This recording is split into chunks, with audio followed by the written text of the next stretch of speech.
Un livre tel comme La foi et sa culture. La foi. Dans le livre d'Hébreux, chapitre 11,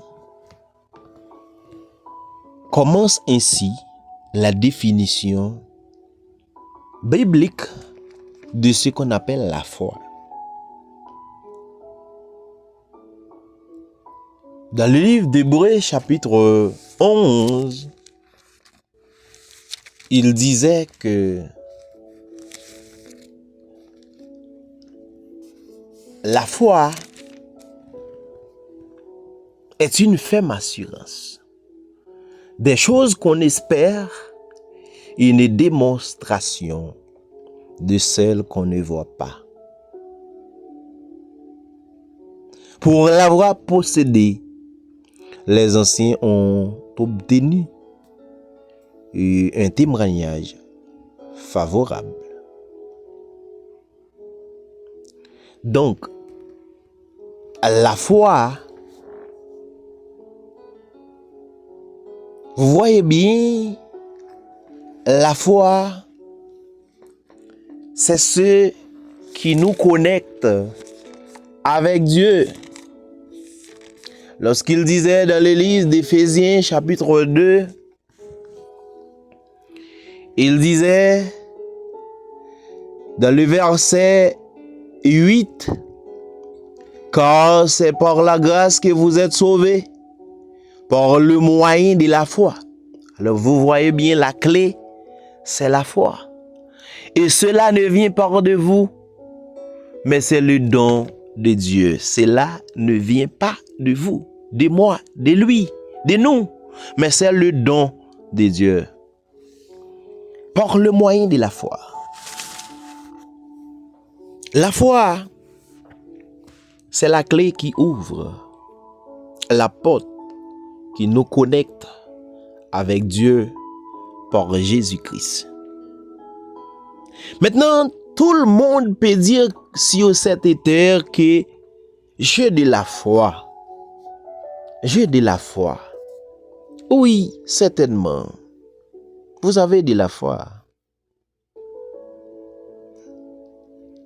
Vous pouvez. Mais cette foi a de la vie. C'est lorsqu'on met sa culture en évidence. C'est par rapport de la culture de cette foi que nous allons dire que je crois en. Je crois en.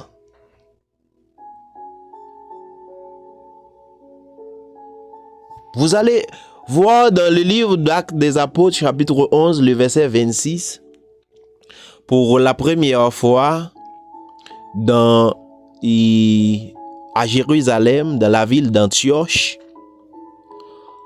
on l'appelle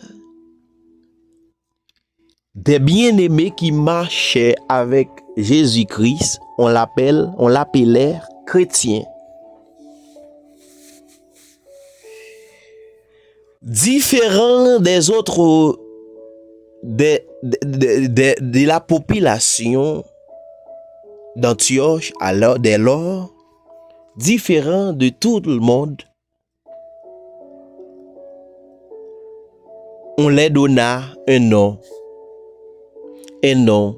qui sort dans le Christ.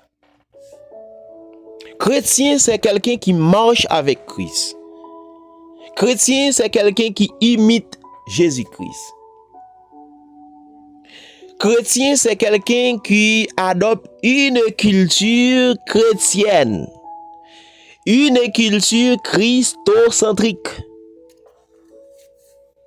C'est Jésus-Christ lui-même. Alors vous voyez bien, lorsqu'on arrête Jésus-Christ, on le met en prison.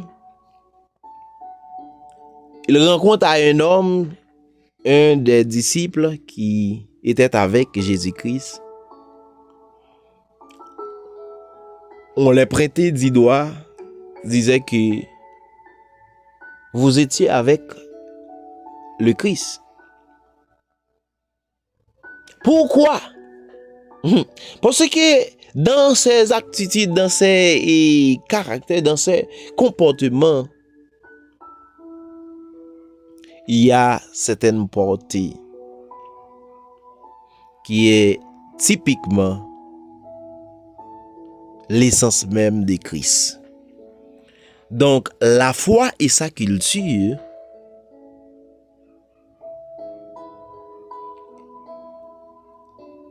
il y a ce qu'on appelle la conduite en évidence. Dans 1 Timothée chapitre 4, le verset 12, l'apôtre Paul parle à Timothée, le jeune ministre.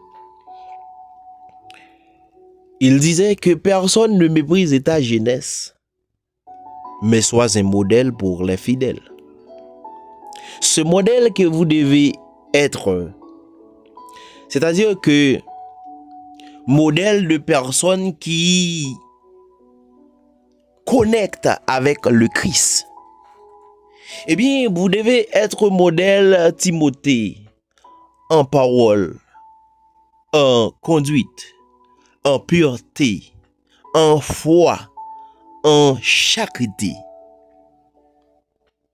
Eh bien, voilà la culture de cette foi, la culture chrétienne qui disait que vous êtes en Christ, vous êtes une nouvelle créature, les choses anciennes sont passées et voici toutes choses sont devenues nouvelles. La foi et sa culture, un livre qui traduit une dimension réelle de la culture chrétienne qui vous connecte à la réalité chrétienne, qui vous donne une direction pour vous aller rencontrer Jésus-Christ dans sa gloire.